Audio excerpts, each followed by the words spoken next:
79 సంవత్సరాలు మనం స్వాతంత్రం పొంది 79 సంవత్సరాలు అవుతుంది.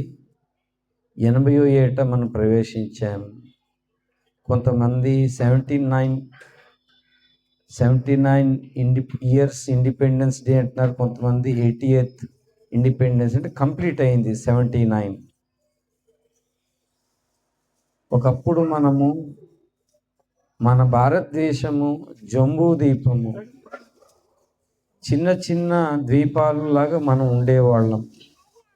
జంబూ ద్వీపవాసులము అలాగా ఏకాండంగా ఒక భారతదేశంగా ఏర్పడి 1757లో ఈస్ట్ ఇండియా కంపెనీ పేరిట బ్రిటిష్ వాళ్ళు మన భారతదేశానికి వచ్చి మన మీద గవర్నమెంట్ చేశారు, రూలింగ్ చేశారు. వాళ్ళు ఏంటంటే 1757 నుంచి 1947 వరకు రవి అస్తమించని బ్రిటిష్ సామ్రాజ్యం ఉక్కుపాదముతో బానిసలుగా చేసి చాలా బాధలు పెట్టారు మన దేశాన్ని. ఈ యొక్క స్వాతంత్ర్యములో మహానుభావులు గాంధీజీ గారు, ఓ పక్క సుభాష్ చంద్రబోస్, ఇంకా చాలామంది ఆనాటి నాయకులు, గాంధీజీ ప్రముఖులు. ఆయన బ్రిటిష్ తూటాలకు ముందుకెళ్ళి నిలబడి ఆయన ప్రాణాలు విడిచిపెట్టడానికి అంతగా ఆయన గాంధీ గారు స్వాతంత్ర్యములో, అంతేకాదు ఉప్పు సత్యాగ్రహము కూడా, దండి ఉప్పు సత్యాగ్రహము కూడా చేశారు ఆయన. అయితే ఈ 200 సంవత్సరాలు చాలా బానిసత్వంలో మన భారతదేశం ఉంది. మన పూర్వీకులు చాలా బాధలు అనుభవించారు. అయితే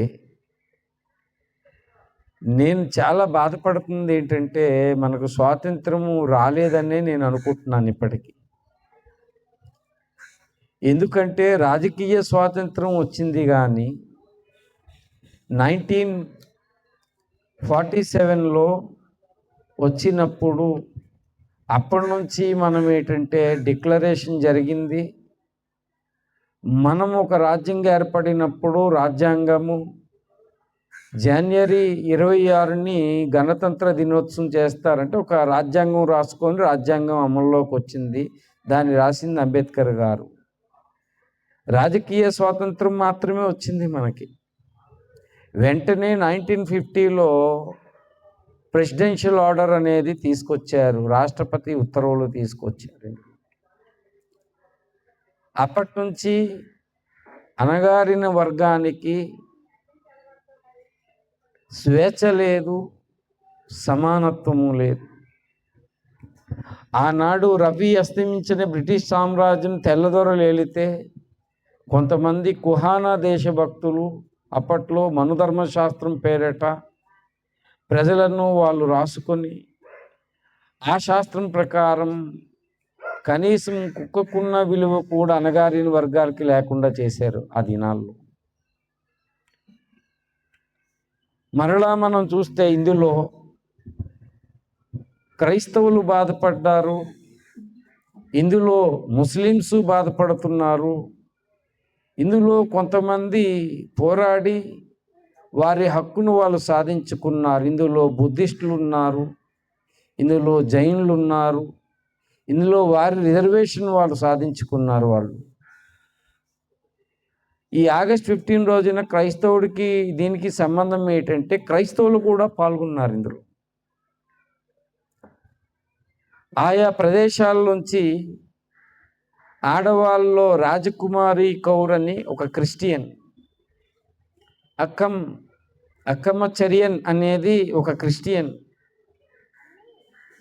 కేటీ పౌల్ ఒక క్రిస్టియన్, టైటస్ జీ ఒక క్రిస్టియన్, సుశీల్ రుద్ర ఒక క్రిస్టియన్, ఇలాగా చాలామంది క్రైస్తవులు కూడా స్వాతంత్ర్యంలో పాల్గొన్నారు. చాలామందికి తెలియదు, ఇది మరుగుపరిచారు. మీరు నెట్లో కొట్టి చూడండి, స్వాతంత్ర్యము కొరకు, భారతదేశ స్వాతంత్ర్యం కొరకు క్రైస్తవులు పాల్గొన్నారంటే వీళ్ళ పేర్లు వస్తాయి. చాలామంది ఉన్నారు, 10 మంది ఉన్నారు. కాబట్టి క్రైస్తవులు ఉన్నారు, ముస్లిమ్స్ ఉన్నారు, వీళ్ళందరూ ఉన్నారు. కానీ ఈనాడు మనకు నిజమైన స్వాతంత్రం అనేది ఇంకా రాలేదు. రాజకీయ స్వాతంత్రం మాట, సామాజిక స్వాతంత్రం రాలేదు. సామాజికంగా చూస్తే ఈనాడు మతాల పేరిట మతాన్ని ముందు పెట్టి దేశాభివృద్ధి వెనక పెట్టి చిచ్చు పెడుతున్నారు. ఈనాడు మతాన్ని ముందు పెట్టి దేశ అభివృద్ధి ఎంత వెనక్కి వెళ్ళిపోయిందంటే చాలా ఘోరంగా ఉంది. ఈనాడు యవనస్తులు వచ్చి ఉద్యమం చేయవలసిన పరిస్థితులు ఏర్పడ్డాయి. పేపర్ లీకులు, స్త్రీల మీద అత్యాచారం, ఈనాడు కులం పేరిట మతం పేరిట దూషణలు, అల్లరులు. ఒక అన్య నినాదం చేసి అది చేయకపోతే వాడు దేశభక్తుడే కాదన్నట్టుగా ఎంత భయంకరమైన పరిస్థితులు దేశం వెళ్ళిపోయి. మరలా ఆనాడు గాంధీజీ, సుభాష్ చంద్రబోస్, చంద్రశేఖర్ ఆజాద్ ఇలాంటి దేశభక్తులు పోరాడినట్టు మరలా పోరాడవలసిన అవసరం మనకుంది. సామాజిక స్వాతంత్రం కావాలి మనకి. సమాజంలో క్యాస్టిజం తీసుకొచ్చారు, నువ్వు ఎక్కువ నేను తక్కువ అని. తర్వాత అణగారిన వారికి రాజ్యాంగంలో రిజర్వేషన్స్ ఇస్తే ఆ రిజర్వేషన్ కూడా ఈనాడు తీసేశారు. ఎక్కడొచ్చింది స్వాతంత్ర్యం? సామాజిక స్వాతంత్ర్యం కేవలం రాజకీయ స్వాతంత్రం మాత్రమే మనకు వచ్చింది. కాబట్టి మనందరం కూడా మన వంతు కృషి చేద్దాం. దేశం నాకేం చేసిందని ఇది కాదు, మనం దేశానికి ఏం చేసాము అని మన వంతు మనం దేశములో మనం మంచి పౌరులుగా మనం బ్రతుకుదాం.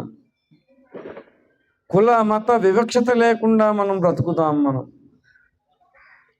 అవసరమైతే సామాజికంగా అందరూ ఒకటే అనేది ఈ విషయంలో మనం పోరాటం చేద్దాం. క్రైస్తవులు ఉన్నారా, ముస్లిమ్స్ ఉన్నారా, జైనులు ఉన్నారా, బుద్ధిస్టులు ఉన్నారా, జోరాస్ట్రిజం నమ్మిన వాళ్ళు ఉన్నారు, ఏ మతమైనా మతంలో వాళ్ళు స్వేచ్ఛగా ఉండాలి. అందరూ సమానత్వంగా ఉన్నప్పుడే నిజమైన స్వాతంత్రం వస్తుందని నేను కోరుకుంటూ నా మాటలు నేను ముగిస్తున్నాను. జై హింద్. బోలో స్వతంత్ర భారత్ కి, బోలో స్వతంత్ర భారత్ కి. గాంధీ తాతకు, గాంధీ తాతకు. చాలా మంచిది.